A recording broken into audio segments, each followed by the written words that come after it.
ባባያለው ምንድነው መከራው ከተባለ እግዚአብሔር የሚፈራ ማይጠፋ አጭር መልስ እውነት አሰብ እግዚአብሔርን ባለመፍራታችን ነው ችግሩ የመጣው።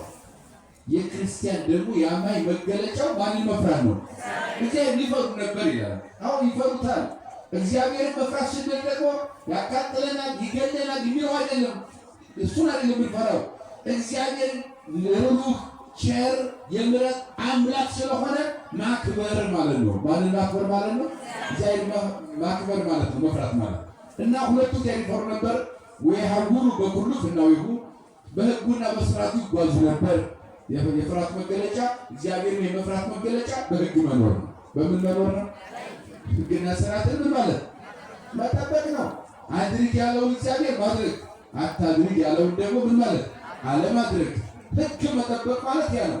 የሙሴ ትእዛዛት ኦሪት ተጽፈዋል። በሕጉ ይሄድ ነበረ። ደግሞ በአምልኮቱም ደግሞ ቀናኢ ሆነው እያመለኩት ይኖሩ ነበረ። ወይም የታምልክ የሚለውን ሕግ ጠብቀው ሕግጋት የተባሉ ደግሞ ሥርዓት የተባሉትን ደግሞ 9 ሕግጋት ሥርዓትን እነሱ ጠብቀው ጧት ማታ እግዚአብሔርን እያመሰገኑ የሚኖሩ ሽማግሌ የሆነ ካህን ነበረ። ስሙ ዘካርያስ ይባላል። የበራኪው ልጅ ነው። ከካህናት ነገድ የሆነ ሚስቱም ደግሞ ኤልሳቤጥ ትባላለች። ሁለቱም ማንን ይፈራሉ? እግዚአብሔር ይፈራሉ። ነገር ግን ልጅ አልነበራቸው። እሱ 100 ዓመት አልፎታል። እሷ 95 ዓመቷ ነው። ላምልቀው መተርጉማ በዚህ ዕድሜ ውስጥ ሆነው ስለ ልጅ ግን ጠይቀው አያውቁም። ጧት ማታ እግዚአብሔር ያመሰግናሉ። የእነሱ ድርሻ እግዚአብሔርን መፍራት፣ እግዚአብሔርን ማመስገን እንጂ ልጅ የመጠየቅ ግዴታ አይጠበቅባቸውም።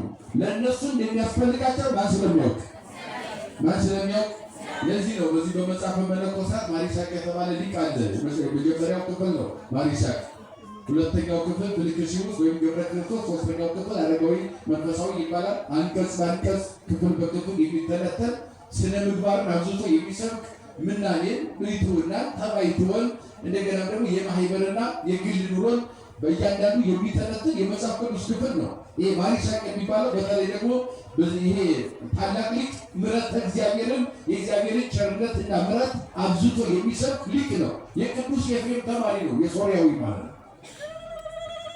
ስለዚህ ይሄ ሊቅ በጣም በሚደንቅ ሁኔታ ሲያስተምር ምን ይላል መሰላችሁ? እሱ እግዚአብሔር የምንፈልገውን ስለሚያውቅ በዚህ ዓለም ስለሚያስፈልገን ነገር እሱን ለመጠየቅ ጸሎት አያስፈልገውም። በቃሉ ጋር ናችሁ? እስኪ በሉ እግዚአብሔር አምላካችን በሉ የምንፈልገውን ነገር ሁሉ እሱ ስለሚያውቅ ለዚህ ዓለም የሚያስፈልገን ነገር እሱን መጠየቅ አይጠበቅብንም። የሚያስፈልገን ማን ስለሚያውቅ? አያችሁ፣ እግዚአብሔርን የሚያውቁ ሰዎች፣ በትክክል እምነት ያላቸው ሰዎች በዚህ ምድር ላለ ነገር ግዴታ አድርገው